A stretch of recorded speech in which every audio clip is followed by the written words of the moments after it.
নিজেই রান্না করছো, নিজেই বসে বসে খাচ্ছো। বন্ধুরা তো রেগেই যাচ্ছে, কমেন্ট করছে বারবার। আমিও বলছি, আমার সামনে তো বেশ গপ গপ করে খেয়ে নিচ্ছ, ওই দিচ্ছ না তো।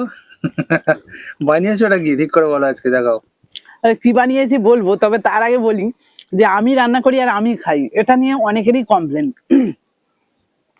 কিন্তু আমার কিছু করার থাকে না, মানে খাওয়ানোর লোক পাই না।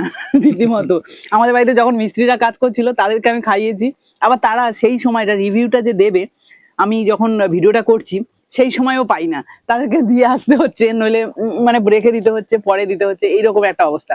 মানে মেন যে সময়টা, সেই সময়টা রান্না কালকে শেষ হলো, সেই সময়টাতে কারো খেতে না দেবে, সেটা হচ্ছে না কোনো। না, সেই জন্য আমার রান্না আমাকেই কিন্তু টেস্ট করে তোমাদের বলতে হচ্ছে, কি আর করবো বলো।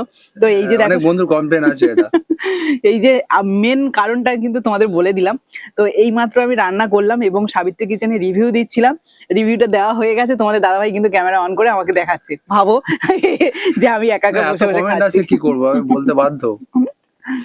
কিন্তু রান্নির সাথে ক্যামেরাম্যানকেও খাওয়াচ্ছি, এটা বলো না যে রান্নির সাথে ক্যামেরাম্যান খায় না।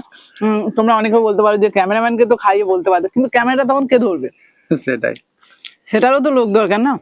তো লোকবল কম, যারা ফ্রিতে খাবার রিভিউ করতে মানে দিতে চাও চলে আসো, তারা কিন্তু চলে আসতে পারে, তবে হ্যাঁ টাইমে, ওই টাইমটাতেই আসতে ওই হবে। টাইমে আসতে হবে, আগে আসলেও হবে না, পরে আসলেও হবে না, মানে এখানে আগে এসে কথা বললেও হবে না, গল্প করবে যে সেটা হবে না, তো সেই খাবার টাইমে আসতে হবে, কার সময় আছে ভাই। সেটাই, আর কোনো ফিক্স টাইম তো নেই, একদমই তাই। প্রত্যেকদিন এই টাইমে রান্নাটা হয়। তো দেখো আজকে কিন্তু দারুণ একটা ইন্টারেস্টিং মানে কি বলবো রান্না করেছি, চট জলদি, যেহেতু গৃহিণীদের কিন্তু অনেকক্ষণ রান্নাঘরে থেকে রান্না করতে খুব কষ্ট হয়ে যায়, তাই চট জলদি রান্না করবে, অথচ টেস্টি হবে, বাড়ির সবাই একদম খেয়ে প্রশংসায় পঞ্চমুখ করবে। তো সেরকমই একটা খাবার বানিয়েছি, দেখাও, কি দেখাবো, দেখাও, দেখাও। এই দেখো।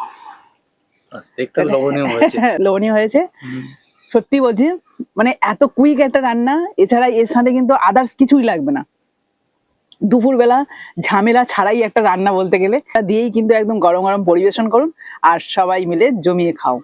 লোভনীয় যেমন, টেস্টিও তেমন। আর এটা কিন্তু আলু সোয়া পোলাও, মানে যার মধ্যে সবজি, সয়াবিন, আলু সব রকম রয়েছে। আগে কিন্তু আমরা বিরিয়ানি খেলে শুধু বিরিয়ানি খেতাম, একদমই মুখে লাগে না।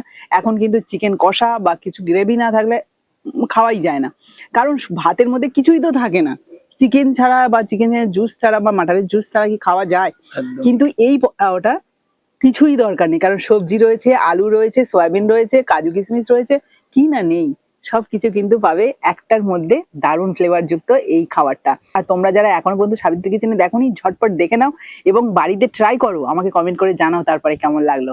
বাই।